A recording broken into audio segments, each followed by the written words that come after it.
पृथ्वीनारायण शाहको नेपालमा विजयको पछाडिको षड्यन्त्र, नेपालको लुकेको इतिहास।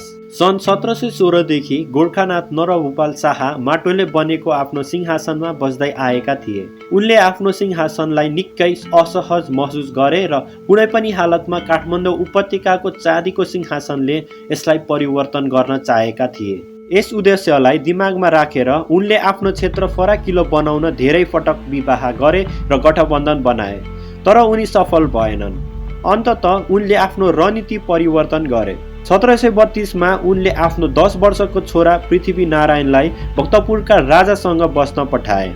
कभरिङ लेटरमा नरभूपाल शाहले भक्तपुरका राजाहरूलाई आफ्नो छोरा हुर्काउन र राम्रो शिक्षा प्रदान गर्न अनुरोध गरे, जुन नेपालमा मात्र सम्भव थियो। तर उनको वास्तविक इरादा आफ्नो छोरालाई दरबारमा राख्नु थियो, ताकि उसले त्यही जासुसी गर्न र महत्त्वपूर्ण जानकारीहरू जम्मा गर्न सकुन्। भक्तपुरका मल्ल राजाले आफ्नो युवा पाहुना पृथ्वीनारायणलाई मित्रतामा लिएर दरबारको हरेक भाग देखाउनु भयो। राजाले पनि आफ्नो छोराछोरीलाई गोर्खाका राजकुमारसँग खेल्न दिए। पृथ्वीनारायणको उत्कृष्ट स्मरण शक्ति छ र उनले देखेका सबै कुरा सम्झन्छन्। 5 वर्षपछि आफ्नो गृहनगर गोर्खा फर्केपछि उनले उपत्यकाका राजाहरू बीचको झगडाको कारण, सैन्य उपकरणको यकिन परिमाण र नेपालको रणनीतिको स्थानबारे धेरै जानकारी सङ्कलन गरेका थिए। पृथ्वीनारायणले नुवाकोटको पासलाई जित्न सक्ने कुरामा ढुक्क हुनुहुन्थ्यो।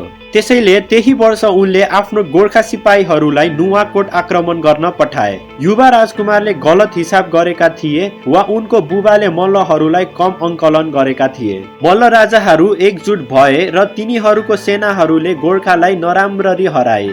त्यसै बेलादेखि गोर्खाहरूले प्रत्येक वर्ष मनसुन लगत्तै उपत्यकामा आफ्नो सम्पत्ति कब्जा गर्न आक्रमण गर्न थाले, तर तिनीहरू सधैँ असफल भए। गोर्खाहरू सेप्टेम्बरको अन्त्यमा समयबद्ध रूपमा आए, तर तिनीहरूले कुनै प्रगति गरेनन्। यो 1764 सम्म चल्यो।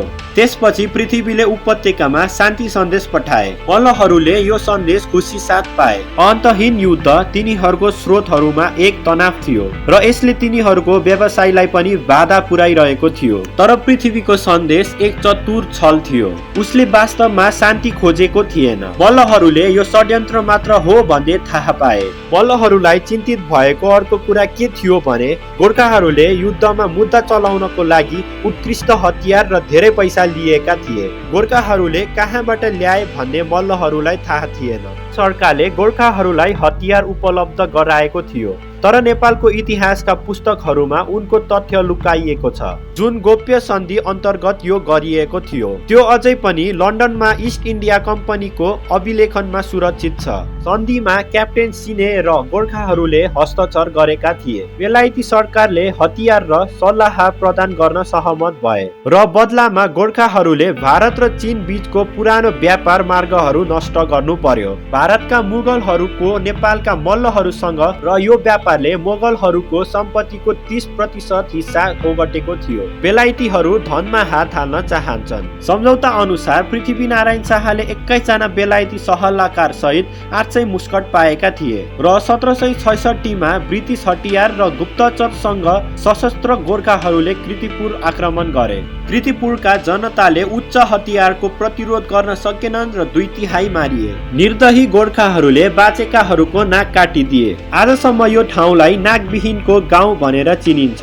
त्यसपछि मल्लहरूले अवस्था नाजुक भएको महसुस गरे। काठमाडौँका राजा जयप्रकाश मल्ल एक बुद्धिमान शासक थिए। उनले गोर्खाहरू विरुद्ध सहयोगको उपलब्ध इस्ट इन्डिया कम्पनीलाई अत्यन्तै मन छुने पत्र लेखे। जब अङ्ग्रेजहरू काठमाडौँ उपत्यकातर्फ जाने पहाडहरूमा आइपुगे, उनीहरूले गोर्खाहरूबाट पराजित भएको नक्कल गरे। गोर्खाहरूले उनीहरूलाई हिर्काउने नाटक गरे र उनीहरूले घाइते भए जस्तो व्यवहार गरे। अङ्ग्रेजहरू मल्लहरूले गोर्खाहरूसित लड्न सक्ने धेरै शक्तिशाली छन् भन्ने सोच्न चाहन्थे। त्यसपछि जयप्रकाश मल्लले धर्मको सहारा लिए। एक अगम भक्तले राजालाई भने कि नेपालको भविष्य कुमारीमा निर्भर छ। त्यसैले 1768 मा इन्द्र जात्राको पर्व थप मनाइयो। नेपालीहरूले चाडपर्वमा धेरै राइस बियर पिए र विशेष गरी सेप्टेम्बर 13 मा रथ पर्वको दिन उनीहरूले कुमारी रथलाई घेरा नहुँदासम्म गोर्खाहरू सहरभित्र पसेको थाहा पाए। पेडमोनियम मचियो। जयप्रकाश आफ्नो 2 श्रीमती सहित रथबाट हाम फालेर ललितपुर भागे।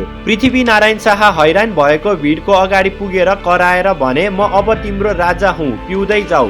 धेरै नेवारहरूले चामलको बियर पिए किनभने तिनीहरू आतंकित थिए। गोर्खाहरूले नयाँ राजालाई स्वीकार गर्न अस्वीकार गर्ने नेवारहरूको घाँटीमा आफ्नो तरवार राखे। त्यसैले उनीहरूसँग आज्ञाकारी हुनुको विकल्प थिएन। त्यसपछिको युद्धमा गोर्खाहरूले ललितपुरलाई पनि बिना कुनै विरोध गरे। त्यसपछि मल्लहरू भक्तपुरको दरबारमा भेला भए। दरबार राम्रोसँग रक्षा गरिएको थियो र आफ्नो बेलायती सल्लाहकारहरूको सल्लाह पछ्याउँदै पृथ्वीनारायणले नाकाबन्दी लगाए। 3 वर्षपछि भक्तपुरको खाद्यान्न भण्डार राम्रो चल्यो र एक रात मल्लहरूको एक औबत बच्चाले शहरको ढोका खोल्यो। उपत्यकाका 3 राजाहरू आफ्ना कोठामा थुनिए। जयप्रकाश मल्लले आत्महत्या गरेका छन् आफ्नो ठूलो हृदय देखाउन। पृथ्वीनारायणले जयप्रकाशलाई अन्तिम संस्कारको लागि पशुपतिनाथ ल्याउन अनुमति दिए। पृथ्वीनारायण शाहलाई आश्रय दिने भक्तपुरका राजा रञ्जित मल्ल मरिएनन्, तर उनको आँखा निकालेर हिन्दूको पवित्र सहर बनारस पठाइयो। ललितपुरका तेज नरसिंह मल्लले पृथ्वीनारायणसँग कुनै शब्द आदान प्रदान गर्न चाहेनन्। तेज नरसिंह मल्ललाई भित्तामा थुनेर पर्खालमा थुनियो। उसलाई खाना पठाउनको लागि एउटा सानो प्वाल खोलिएको थियो।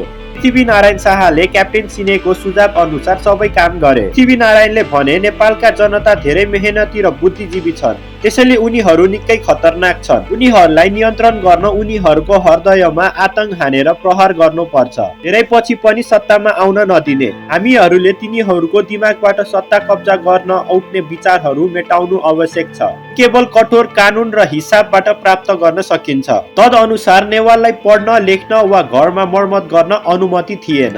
यदि तिनीहरूले कानुन तोड्यो भने तिनीहरूले मृत्युदण्डको सजाय दिएका थिए। 1970 मा 2500 नेवार मरिए। दोस्रो पुस्ता राम्ररी डराएका थिए र ट्यागियो। तेस्रो पुस्ताले बिर्सिन थाल्यो। 1967 को कर्ड रेकर्डले उपत्यकामा 176 विभिन्न प्रकारका फलफुल र तरकारीहरू उत्पादन गरेको देखाउँछ। यसरी पृथ्वीनारायण शाहले नेपाललाई नियन्त्रणमा ल्याए र नेपालको राजा बने। आजको लागि चाहिँ यति नै। आशा गर्दछु तपाईहरुलाई भिडियो मन पर्यो होला। भिडियो मन पर्यो भने भिडियोलाई लाइक, शेयर एन्ड सब्स्क्राइब गर्न नबिर्सिनु होला। आजको लागि चाहिँ यति नै। Bye bye. जय नेपाल।